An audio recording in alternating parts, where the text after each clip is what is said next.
Welcome to the VNLA, Virginia Cooperative Extension Lunch and Learn. We are going to wait till about 12:01 to begin. If you have any difficulties hearing me right now or need any assistance, please use the question or chat box with me to address your concern, and I'll get back to you immediately. I'll also put my cell phone number in case there's some issue with anything, that you can also give me a call or text.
Great, everyone. The time is noon on the third Thursday of the month. And today I'm very excited to be able to present Jane Stanley, who has been gracious enough to present Reducing Irrigation Quantity and Improving Water Quality to Grow Better Plants, which is a case study of how Saunders Brothers has been implementing new and old technologies alike to cut their water use and reduce plant losses. Every attendant is currently on mute. They will ask questions, which will be held to the end and moderated by myself. I'll ask Jane these questions. You can use either the question box and type in your questions, which allows me to answer them and speak back to you, or if you prefer, you can use the chat box. The chat box will allow you to ask questions to me, and again, I'll hold those questions and answer them. The preferred method, again, is the question box, in which you can ask a question. It lets me know who asked the question and be able to reply to you privately. With that said, we'll begin with Jane Stanley, who is the woody grower for Saunders Brothers Nursery in Piney River. Jane earned her bachelor's degree in environmental science from University of Virginia and a master's in horticulture from Penn State. In 2016, she was named the Grower Talks Doom and Orange Young Grower of the Year, and we're very excited to have one of our own Virginia growers here to speak about what they're doing today. With that, I will let Jane begin and mute myself, and feel free to also use my cell phone if you have any technical issues with the slides turning or hearing Jane. You can call my cell phone, which is now in the chat box. Thank you all very much, and I hope you enjoyed the presentation, and we'll be speaking again at the end to do questions. Awesome. Thank you, Jim, and thank you, everybody, for taking the time to sit in on today's webinar. As Jim mentioned, I'm the woody grower for Saunders Brothers here in Nelson County, and today I'll be sharing with you all some of the work we've done over the last 7 years, really, in water management. Specifically, we've been working on trying to dial in the quantity of water that we're using, as well as really paying attention to the quality of our irrigation water. And using water as a tool to affect overall plant health, with the goal that we'll be growing better plants for the end consumer. And my hope is that you'll leave this webinar with some practical techniques that you can take back and try out in your own operations. Just a little bit of background about me. I did not grow up in the nursery industry. I sort of stumbled my way to horticulture through a general interest in plants and a little bit of a failed experiment in landscape architecture. My first job out of grad school, which, I graduated right smack in the middle of the recession, so I was really excited to have a job. But my first job was working as an assistant manager at a retail garden center. And that was a really educational experience for me, because I know I forget, and I think as an industry we forget how much the general public just doesn't know about plants. It's really, they're kind of a foreign concept to a lot of people. And so people would come into the garden center and say, I'm looking for a plant for my yard. And I'm like, great, do you want a perennial or a shrub? How much light does it get? What's your soil like? And to get this look of just panic on their face, and they're totally overwhelmed. And I feel bad because I recognize this look, because I imagine it's the same one that I have, like when I take my car to the mechanic and I'm trying to describe the squeaking sound that I think the brakes are making, and they start talking about all sorts of things that just are Greek to me. I have sympathy for these people. And after a few months of working with customers and trying to help them through some of these situations, I decided that it would be really helpful to put together a pamphlet on basic plant care. And I called it The Top 10 Ways to Kill Your Plant. And clearly, customer service is not my calling, but the top 2 ways to kill a plant were too much water and too little water. And now, working in an industry with people who water plants professionally day in and day out, I think that still applies. I still think the top 2 ways that we kill plants are with too much water and too little water. Irrigation is really one of the most complex things that we do as growers, but it's also one of the easiest to overlook. Like if the plants aren't wilting, they're probably fine, right? And in Virginia, unless you're immediately in the Chesapeake Bay watershed, right? Most of us are fortunate enough that our water sources aren't super highly regulated or restricted, and so we aren't really forced to pay more attention. But I'd like to make the case that we should, because your irrigation practices, both the quantity and the quality of your water, I think do more to affect the quality of your end product than any other single input. So you can grow a good-looking plant with a dozen different fertilizers or in different containers, different liner sizes, but if you don't get the water right, you can really only take it so far. So I think as an industry, we should really look at water management as a key component of our IPM strategy. And I don't know if the slides are advancing for you, but they're not advancing for me. Let's see. They are not advancing for me as well. Jane, I'm going to take Jane offline just for 2 seconds.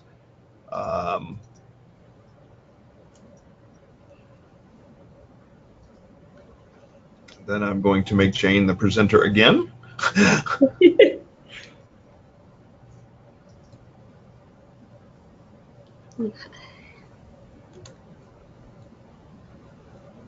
All right. Here we go. There we go. Is that working? Okay. We good, Jim? Yes, we are. Okay. Sorry. We'll keep going. Okay. So I want us to think about water as part of our IPM strategy. Right. So if we look at principles of IPM, prevention, monitoring, threshold, control, evaluation, it's actually a really great framework for thinking about irrigation. So first things first, right? We want to do no harm. We want to prevent problems that we know might be coming. We also need to monitor soil moisture. We need to have a threshold for when we water crops. Some folks use a 1 to 5 visual scale. Some are using sensors that are actually watching, soil moisture draw down in a container. There are lots of different ways to do that. Control, we want to actually be able to quantify and control the environment in which we're growing plants. And then evaluation, we need to follow up, assess the strategy, and see if we need to make changes or adjustments going forward. And the next little bit of this, I'm sure you've all seen, right? So the disease triangle, this is the idea that we need 3 pieces to actually have a problem. We need to have a host, we need to have a pathogen, and then we need a conducive environment. Now, we all grow plants, so we always have the host. So if we're going to impact this triangle, we've got to focus on one of the other sides. And so one thing that all diseases need is moisture, whether that's free water that they live in, like a Phytophthora or a Pythium, if it's could be a certain leaf wetness period or just high humidity conditions, irrigation can create or disrupt that conducive environment.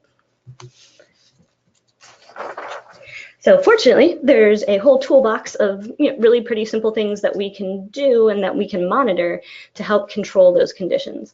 So I'm going to walk you through sort of each of these, how we use them in a field setting, and to make decisions about the irrigation that we're applying. So the first one is irrigation rate, just the amount of water applied during a given period of time. We'll talk about distribution uniformity, which is the consistency of the distribution over a given area. We'll talk about evapotranspiration, which I might refer to as ET, which is a measure of the water that's lost both from the plant by transpiration and from the media surface by evaporation. And then lastly, we'll talk about my favorite thing in the world, leaching fractions, which are the ratio of excess irrigation water that leaches out of the bottom of a pot to the total irrigation that's applied. So first up is irrigation rate. And when we first started looking closely at our water use, we would always talk about water not as a volume or an amount of water, but as a unit of time, right? So you'd say, how much water did you put on the azaleas yesterday? Like, oh, we ran that for 35 minutes, which is great, except that 35 minutes isn't actually an amount of water, right? It's a unit of time. So it's really a change in mindset to start thinking about your irrigation rate and how much water per unit of time, because it, sorry, excuse me, because you want to know the vertical inches of water, per hour, because you're interested not just in how long you're running it, but the amount of water that's actually coming out of a sprinkler head. So there's all sorts of things that could be affecting how much water comes out of your sprinkler head that don't have anything to do with time. So in order to look at irrigation rate, we use a pretty basic low-tech setup. You can use any kind of container. We use red Solo cups because for some reason we always seem to have those hanging around. And you want to set them up sort of at about canopy height in the crop that you're looking at. And the more that you have, the more that you'll kind of get a feel for what's going on. But the exact number doesn't really particularly matter to the calculations. What you're going to end up with is what you see on the right there, which is sort of a grid of gauges in the house. You run the irrigation cycle, and then you're just recording the amount of water that's in each of those cups. So to determine your irrigation rate, you'll then take an average of all of those volumes, divide it by the container of the area opening, which is just straightforward pi r squared, and divide it by the time. So the other little calculations that you see on the left there are just converting from centimeters into inches because it's easier to work in metric, but we all still think in inches and feet. So when you run through that whole calculation, we end up with vertical inches per hour. In this case, it's 0.31 inches per hour is our irrigation rate. So this ended up being particularly important for us because our nursery is in the foothills of the Blue Ridge Mountains. This is an aerial shot of the nursery, and nothing in our nursery is really level. So we're built into a series of terraces, and from our water source, the Ty River there, which is the lowest point, up to our irrigation pond, our holding pond, and then up to the highest point in the nursery is an elevation change of over 150 feet. So some production areas are downhill from our holding pond and some are uphill. So when we started measuring irrigation rates all over the nursery, we found that because of the elevation changes and the pressure differentials, our irrigation rate at the lowest elevation is actually twice what it is at the highest elevation. So if I want to put, 0.2 of an inch of water on a crop in a higher part of the nursery, I have to run the irrigation cycle there for twice as long as I would to apply the exact same amount of water in a lower elevation area. So these are important things to know. The second piece of the puzzle is distribution uniformity. So here we're looking at just how consistent the irrigation is over a given zone. So the setup is very, very similar to when you're doing irrigation rate. I recommend that you measure them both at the same time. But in this particular case, it does matter how many gauges you have and their layout.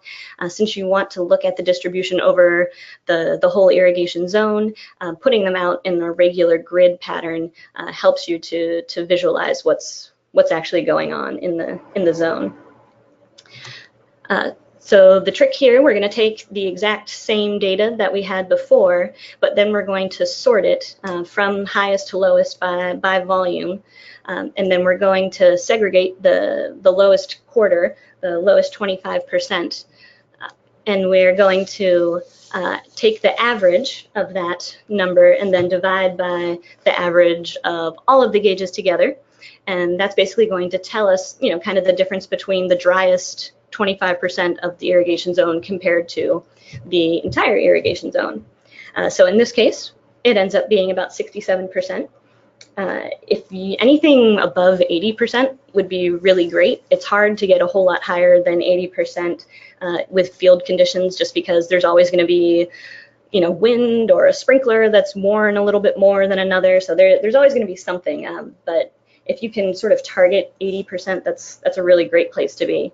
Anything in that sort of 60 to 80% range is acceptable, but if you start getting below 60%, that's cause for concern, and there's probably something happening that can be improved with the actual mechanics of your system.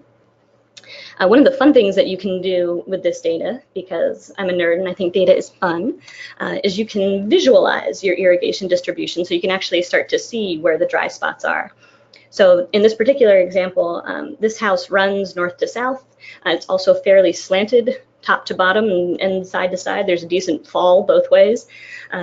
But you can start to see here that along one side of the house, that's really where our dry spots are concentrated. You can also see that the downhill side of the house is staying wetter than the uphill side.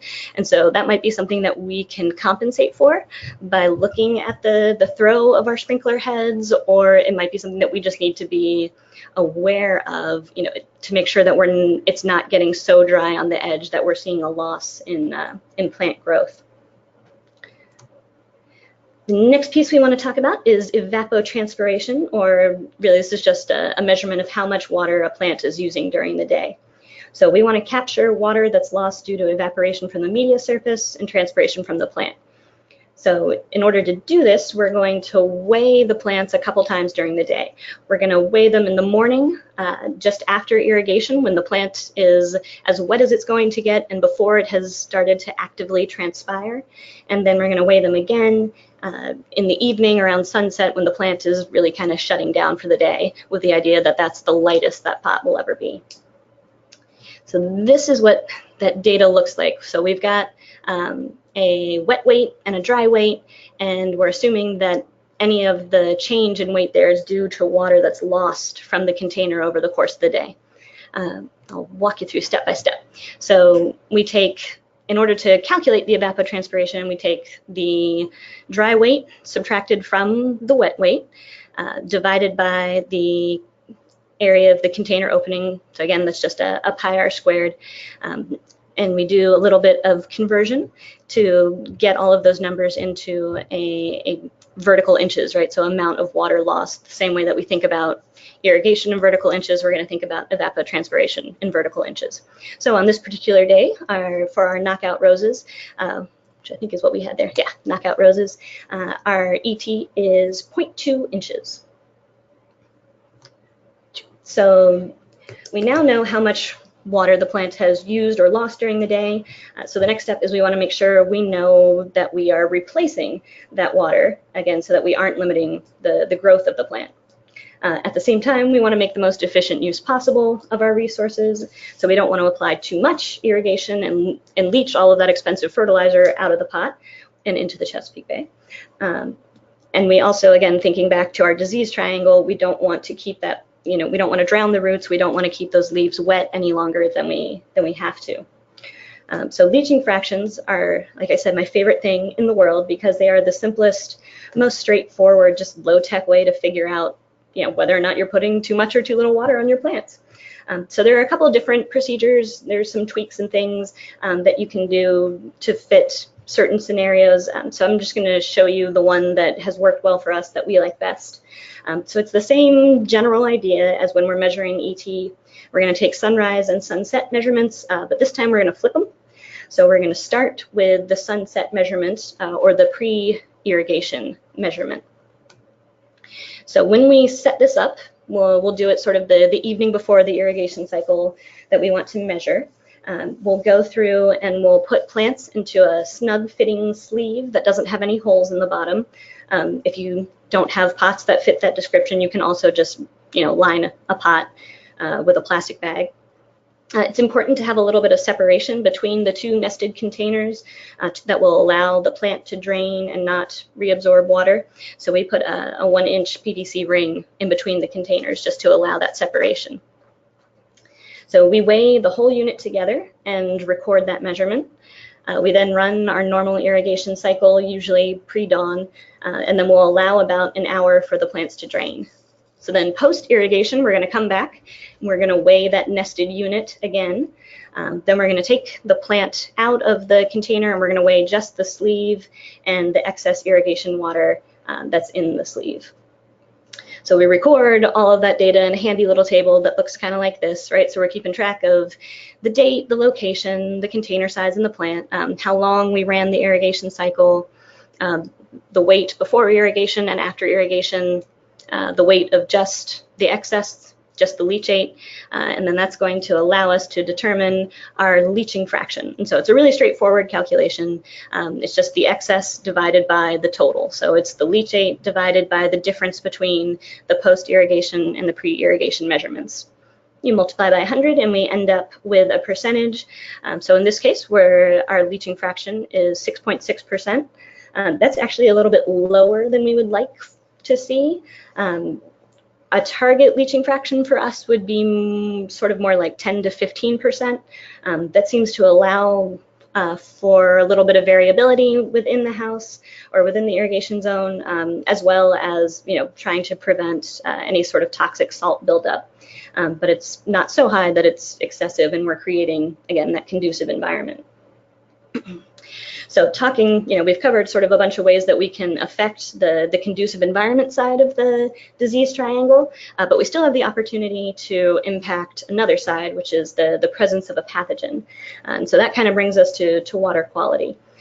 And so there are lots of different ways to sanitize your water. So some people use chlorine, some use copper ionization. There are a lot of different filtration methods, and those can all be important components, but I want to talk specifically a little bit here about pH and alkalinity. So pH is, we talk about it all the time with our media, but it applies to our water too. It's just a measure of the concentration of hydrogen ions in a solution. It is different, however, from alkalinity, which is a measure of how much acid it takes to lower a pH. It's the buffering capacity of your water. So looking a little more closely at pH, like I said, you're all probably familiar with some version of this chart, or at least the concept that the media pH can affect the availability of different nutrients, and that depending on the crop, you might target your media pH a little bit higher or a little bit lower based on the plant's specific needs. Typically, the pH of the irrigation water doesn't affect your media pH too much, just because of the organic matter in the media. It has a much higher buffering capacity relative to your irrigation water. In most cases, there are exceptions. In general, your water will adopt the pH of the media rather than the other way around. However, the pH of your irrigation water does still matter because it can impact how well your sanitation practices and your pesticides work. So everyone's irrigation is set up a little bit differently, and again, different sanitation options make sense for different settings. And I will not pretend to be an expert on any of them. If you would like to speak to an expert, Dr. Xuan Hong is our in-state expert and excellent resource, and Dr. Paul Fisher at University of Florida is incredible, and he actually gave a really great webinar earlier this week talking about water quality. And yeah, those are the guys to ask if you have specific questions about this kind of thing. But I just want to share with you sort of what our experience has been and how we have dealt with this, because it has been a challenge for us. We've used chlorine to sanitize our water for years. We used to use chlorine gas and switched to a tablet-based system a couple years ago just for safety reasons. But one of the potential challenges with chlorine is that it is very sensitive to water pH. So chlorine exists, in your solution in two forms, and the relative abundance of those forms changes depending on the pH. So at a more acidic pH, a lower pH, it will tend to be dominated by hypochlorous acid, which is a stronger sanitizing agent. As your pH increases and becomes more basic, the two will kind of flip-flop, and the hypochlorite will dominate in the solution, and that's a weaker sanitizing agent. So if you want to get the most out of the chlorine that you're adding, you want to target a pH where the hypochlorous acid is going to be more dominant. Another thing affected by pH is your pesticides. So some are very stable across a wide range, but for a lot of chemicals, the half-life decreases dramatically as the pH increases. So when we talk about half-life, we're saying, the amount of time that it takes for 50% of the active ingredient to break down. So there are a few chemicals where this will happen preferentially at a lower pH, but in general, a faster breakdown at a higher pH is the more common problem. So for example, if you look at carbaryl, the third one down there, at a pH of 6, it has a half-life of 100 to 150 days. By the time you get to a pH of 9, that has dropped all the way down to 1 to 3 days. And right above that, if you look at Captain, at a pH of 7, the half-life is 8 hours. By the time you get to a pH of 9, the half-life is only 2 minutes. So if you think about how long it takes to fill a sprayer, mix a chemical, and then, if it takes 2 hours to actually do an application, how much of your active ingredient is actually left? If you're starting with a pH of 9 in your water, you may just be spraying your plants with water by the end of the application. Right, so pH is important. But even more sort of important directly for plant health is alkalinity. So the two are kind of related, but they're not the same thing. So alkalinity is a measure more about the bicarbonates and carbonates in the water, and it's basically just the buffering capacity of your water. So we said that water will tend to take on the pH of the media, which is true, but if you have particularly high alkalinity water, if you have a lot of carbonates and bicarbonates in your water, that can actually be comparable to adding limestone to your media each time that you irrigate. We had a really great IPPS meeting in Tennessee a few weeks ago, and one of the growers there was telling us that the alkalinity of their water is so high that they stopped adding lime to their potting mix because they didn't need it. So there can be benefits to this. If, however, you don't want to be dealing with that, you can neutralize the alkalinity by injecting acid into irrigation water. On the flip side, low alkalinity can also be a problem because what ends up happening is you basically have no buffering capacity in your irrigation water. And for a lot of us in the South, we grow in a pine bark media, and pine bark naturally acidifies over time as it breaks down. Also, fertilizers that have a lot of, depending on your nitrogen source, your fertilizer can also have an acidifying effect. And Dr. Jim Owen has some recent research showing that actually even just the way that you apply your CRF, particularly if it's incorporated into the mix, that can also have an acidifying effect. So if you have all of these factors kind of working together to push your potting media's pH more and more acidic, and you're not getting any buffering capacity from the water, you can end up with some pretty toxic pHs that will result in micronutrient problems. So it's something to be aware of. The thing that I think gets really confusing with pH and alkalinity is that you can have a very alkaline pH, but have very low alkalinity in your water. And I'm familiar with this issue because we have dealt with it extensively over the last couple of years. So these are water quality results from our nursery, from samples that we've sent in this year. So the top one is our water source. It's a local river, and you can see our pH on that is 9.3, and our alkalinity is around 22. So that's a high pH and a low alkalinity. The results below that are for our holding pond before any pH or other adjustments have been made. So the results are actually pretty similar there, and that makes sense, right? Because we're just pumping from the source to the holding pond. We haven't done anything to the water yet. So looking at we already discussed, right? Like the pH here is really super high. So we're concerned about the efficacy of our chlorine and our pesticides at this point. And looking at the alkalinity, different sources have different kind of cutoffs, but really in general, anything of about 40 parts per million and below is really pretty low. So we have very little buffering capacity in our water. But to figure out what this actually means and what, if anything, we should do about it, I want to give a plug to a really awesome resource that you all have access to and that I find super helpful. If you're not familiar with the Clean Water 3 initiative, it's a collaborative research project funded by a specialty crop research initiative that's focused on helping growers manage their irrigation water. It's led by Dr. Sarah White at Clemson and Dr. Paul Fisher at University of Florida, who we already mentioned.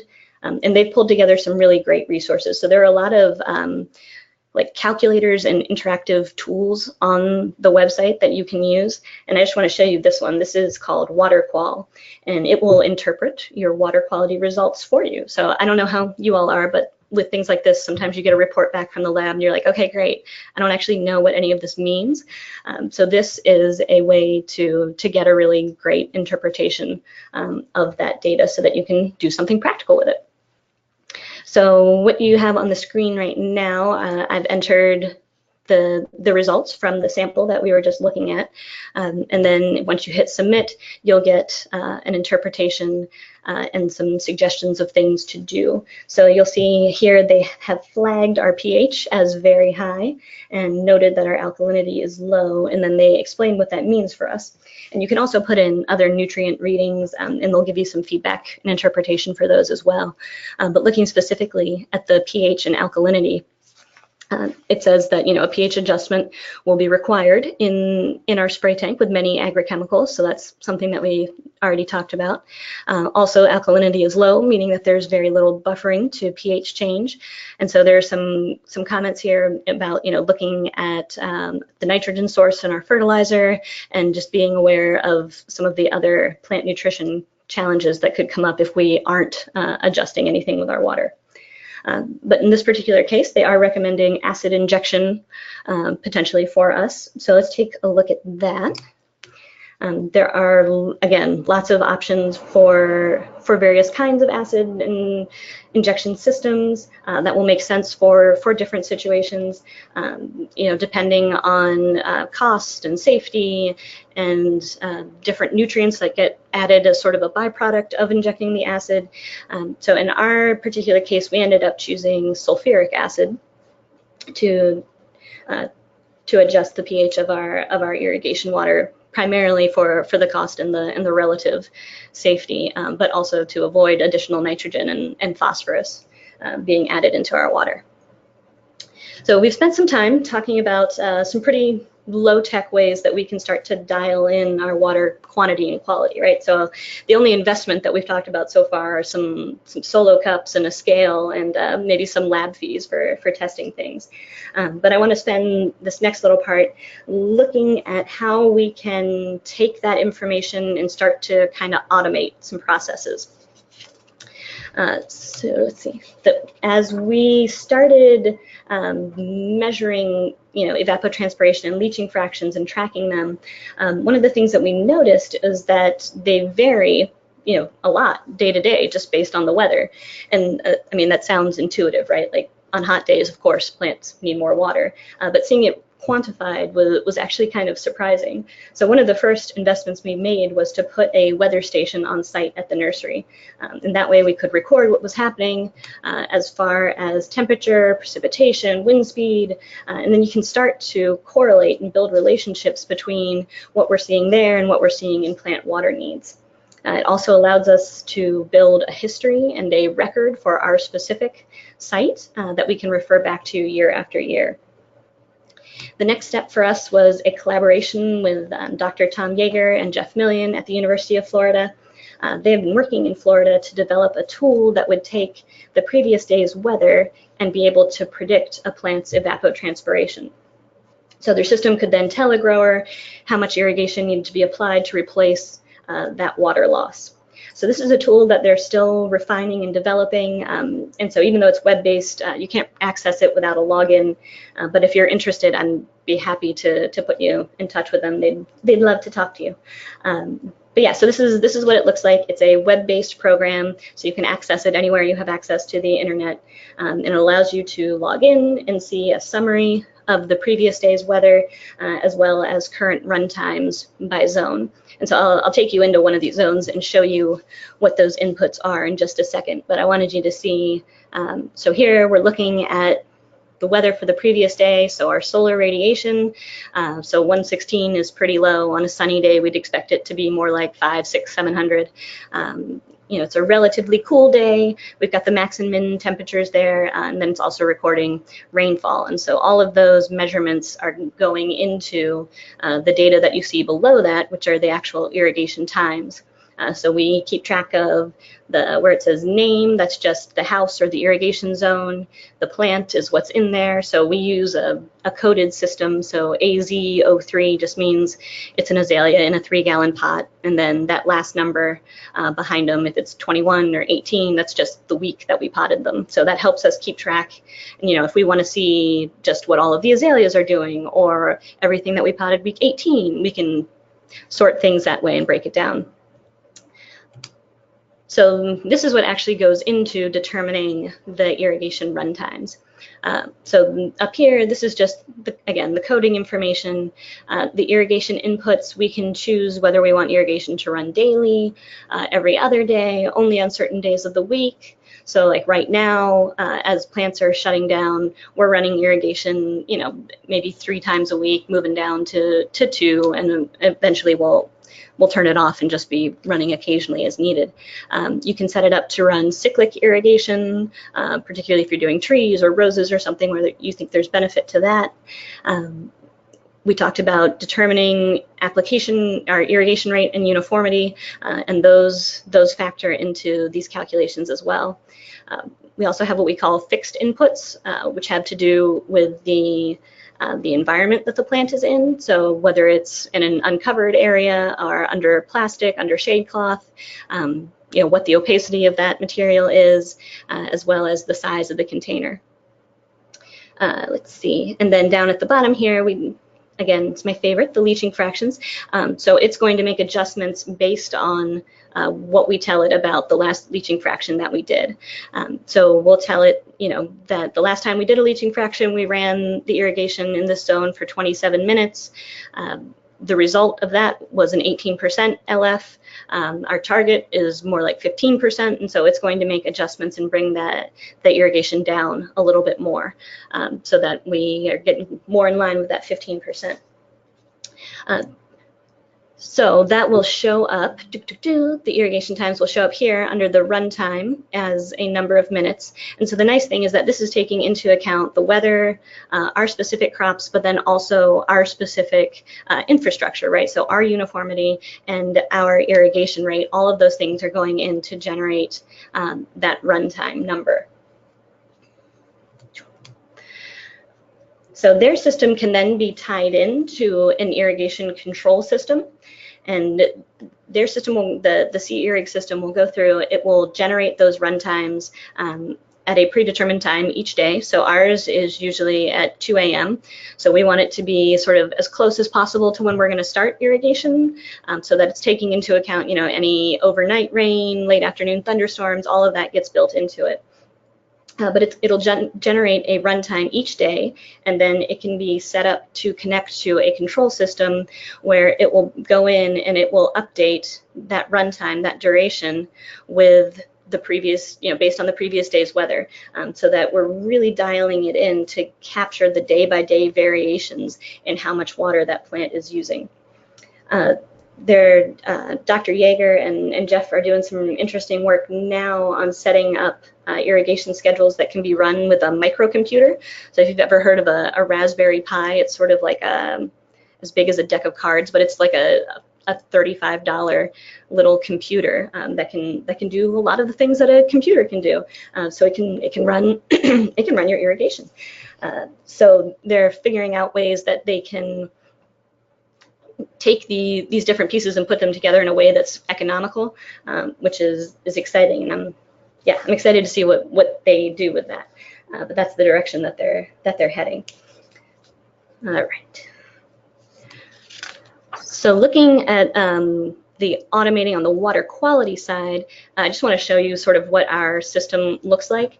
So that first picture on the left there is acid injection. So we have 55-gallon drums of sulfuric acid that are injected directly into our main irrigation pump line by those two little pumps. So that's what's taking care of that high pH and bringing it in line. We're usually targeting a pH of around 6. So once the pH has been adjusted, we move on to the next part, which is the center in the right photos there. That's the AccuTab chlorination system. So the way that works is within that large white cylinder, there are a bunch of chlorine discs, sort of like you would use for a pool.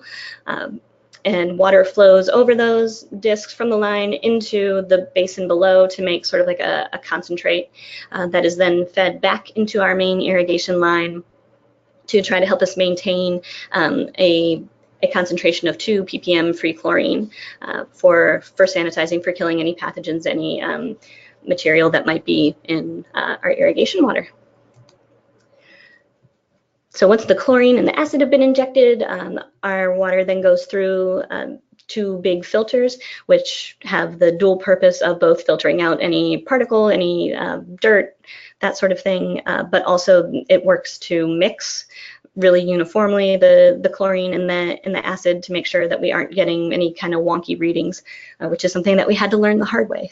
So we used to inject after filtration, and we ended up getting some weird laminar flow patterns that we weren't able to read until we got out into the field, and we were getting some really high chlorine readings in the field that were not showing up in the pump house.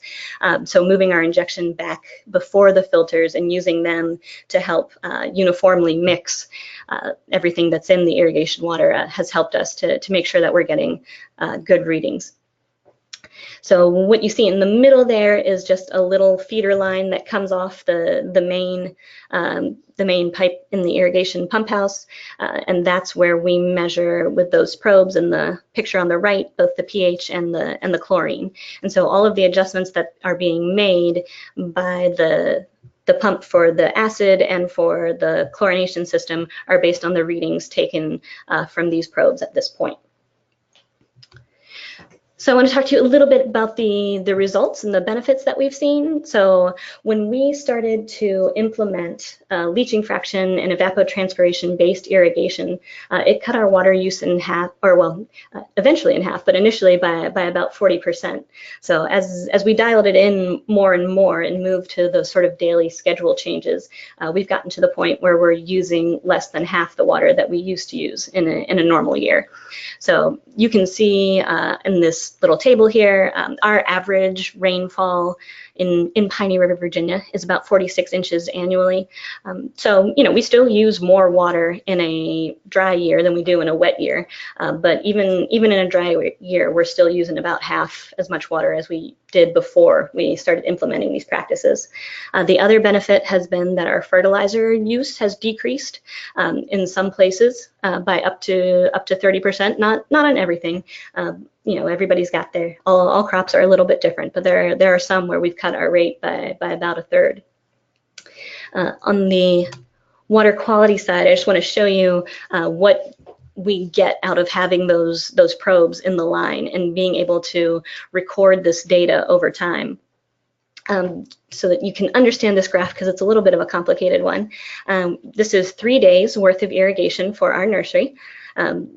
The gray line that you see at the top there is the pH of our holding pond. So that is the water that's coming from the river being held there that is not treated.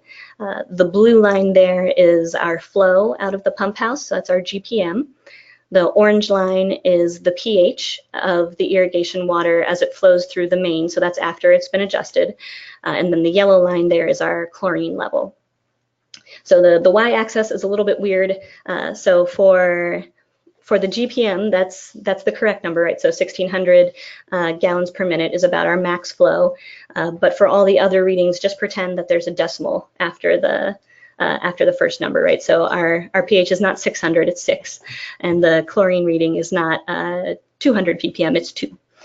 But so the nice thing about the system that we have in place is that we're actually able to track and to measure all of these different things that are affecting our water quality and the efficacy of our pesticides and the nutrition of our plants.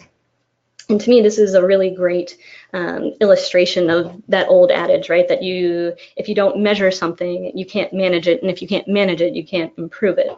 And so this is giving us the ability to actually measure all of these things, not just the probes, but also taking measurements in the field, looking at irrigation, and kind of helps to bring it back to the way that we can use water as an IPM tool, right? So if we're monitoring it and we're doing this as a way to disrupt the disease triangle, you know, we're better able to control pathogens. We're better able to dial in that conducive environment and break it up as much as possible. And so I really enjoy this because it helps us to grow a better looking plant, because we actually know what our inputs are and we have the ability to be more precise with what we're doing and to get into details about what kind of environment a plant wants to grow into to be maximally happy. So I think that is sort of the overview, tells you a little bit about what we're doing, but I'm happy to take any questions and try to answer them, or if I can't, to try to point you to somebody who can. Thank you. That was wonderful, Jane. If anyone would like to ask questions, please use the chat box or the question box. I've also placed 4 handouts that are available for download that include the BMP irrigation section, irrigation audit from VT, and an irrigation audit page from UT that covers some of the things that Jane talked. They're not as in-depth as what has been covered today. And then Jane's 2014 IPPS paper as well is included there for download. In the chat box, I've included 2 videos, one for leaching fraction and one for capture factor, which impacts leaching fraction, from Dr. Yeager, Dr. Fisher's website, and Dr. Hong's website, as well as the front page for Dr. Yeager's BMP toolbox, which you can copy and paste those somewhere so you have those links. Remember that Dr. Yeager's BMP toolbox is not available. You have to contact him to use the actual tool, but it does have a lot of great information on there for how the model is built and some actual decent tools that you can use as well. So your first question, Jane, is that heavy rains this year, did the heavy rains this year affect your holding pond adversely? We've had so many challenges with the rain this year. It's been a really interesting year, and we had. It's actually, so it's still a little bit of a mystery. We're still trying to investigate this one. But after a couple of the heavy rain events this year, we had something strange happen where the pH of our holding pond just tanked. It went from like 8 to, I think the lowest we got was, I think we got below 4, and it rebounded over the course of the next day or two. But we're still trying to figure out, and Jim has been helping us try to get in touch with the right people to figure out what's going on there. But yes, strange things can happen. But what I don't know, to me this feels like a really great example of what having the having those probes and the history can do is we can go back and we can kind of pick things apart and see when exactly you know, that pH dropped, because if we go back and look at our records, it really was a very sort of rapid thing that was not there at all and then suddenly was, and it corresponded also with a lightning strike. And so we're able to sort of go back and try to troubleshoot through and look at all of the different things that could possibly be in play to figure out what's going on. And I don't have a good answer for you yet, but yes, the heavy rains can absolutely do some weird stuff as far as water quality. Is there any other questions for Jane?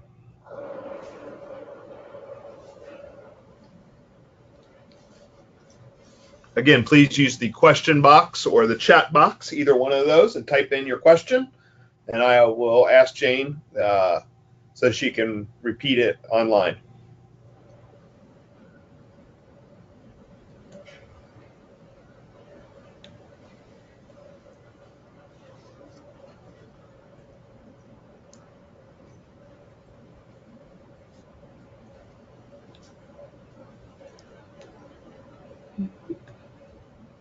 All right. Well, if there are no more questions, you just did such a good job explaining, Jane. Let's go with that explanation. The if that concludes it, this will be the end of the Lunch and Learn webinar series for the 2018 year. We'll begin in 2019. Please email me or Shelley Hughes of VNLA about possible future things that you would like to see in the 2019 series. And let us have some feedback to know what you think of this overall webinar series so that we know to continue it or not. There is one other question. You may have already discussed this, but what seems to work best as multiple run times during the day? So are you doing cyclic, Jane, and that? Yeah, so we do cyclic on a couple of things. So we do it mostly on trees and things that are on drip irrigation, just because the volume that they're putting out is so much higher. Sometimes it can overwhelm the container, and also when you're dealing with something like a tree, sometimes its ET for the day might be more than a container can hold at any one given moment. So for trees, we usually are doing 2 cycles at 11 o'clock and 4 o'clock during the in the summer during the longest days, and that'll change a little bit depending on the season. But when they're in their most active growth, 11 and 4 are when we hit those. Great. And if I could add to that, so we know that the trees and plants don't really begin using water until a few hours after sun up, and then right after sun down, they usually shut down. So, and if everyone's not aware, Jane is in the mountains, so she has cooler night temperatures, and her day temperatures can be more moderate than in the tidewater region. So just beware that cyclic irrigation will vary on frequency based on location. Yep. Jane, do you agree with that? I do. Excellent point. Okay. All right. Let me off easy. Thank you for the compliments. Again, please email us. Tell us what you think of this series. And I'll keep asking questions. What about container applications early instead of running one longer time? I'm not sure I quite understand that, Michael. I apologize. What? 2 container applications? You mean just sort of like one cycle as far as time, but kind of splitting that rather than doing like 2 completely separate times of day? Is that what he's getting after? Yes, that is exactly what he is talking about. Yeah, and I think that is. I think that's a possibility. That isn't something that we've tried yet, but that's definitely something to look at.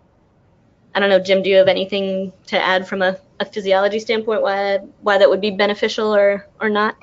Physiologically, it's not good. I'm sorry, there's not as much benefit, but as far as wetting of the substrate, depending on the substrate types, it can really be beneficial in decreasing the leaching because it allows that water to slowly wet the substrate depending on how dry you get between it.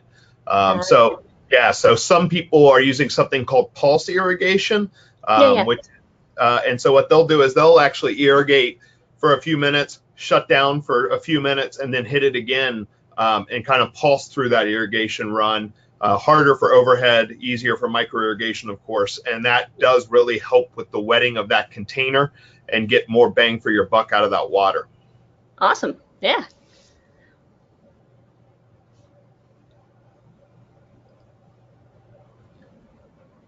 All right. Any other sneaky questions coming up that I keep trying to cut us off, but you guys have good questions, so I don't want to end without answering everyone's questions here. So if you could quickly, we can be here till 1. Yeah, and if anybody comes up with something that's a burning question later, please feel free to email me. I'd be happy to talk about this stuff all day. Jane, how long have you been doing how long have you been implementing this for? How many years? And is there anything that you would change with the C-Rig or the leaching fraction? Good question. So we started with leaching fractions, I guess, for the first time, gosh, I think 7 years ago, and we used it just on roses for the first year. And I do recommend, if you want to kind of play with this stuff, picking a really sort of focused way to do it. You don't have to do it on everything right out of the gate. Because I think you'll see the most benefit if you focus on one thing that you can really give your attention to. But yeah, so we've kind of gradually expanded how we use it. And right now what we do is it took us a long time to figure out how to kind of sustainably do leaching fractions because, it is one more thing to do, and it's really easy to not have time to do them with everything else that you have going on, because it's one of those things where it's never going to be the most important thing that you have to get done today. But it is such useful information that you kind of got to figure out like a system that it can work in. And so what we do is we use sort of like those codes that I showed in the C-Irrig tablet or page there, and we'll break it down so that we just kind of rotate through things each week. And we'll choose a couple of plant groups, and we might look at 3-gallon azaleas this week, or we might look at just roses this week, and we try to get to everything on sort of a 3 or 4 week rotation. So that we're revisiting them every couple of weeks. But then, we allow, if we're checking 3-gallon azaleas in one house, since they're all part of the same crop, we're going to use that information to adjust the irrigation for all of the 3-gallon azaleas that have the same sort of characteristics. Great. So that's, thank you. Thanks. Sure. All right. Well, that will conclude it. No more questions. Thank you all very much. Feel free to contact Jane for any additional questions via her email, jstanley@saundersbrothers.com. Thank you all again, and please let us know your feedback through the survey or through email. Have a great day. Thanks, Jane. Thank you, Jim.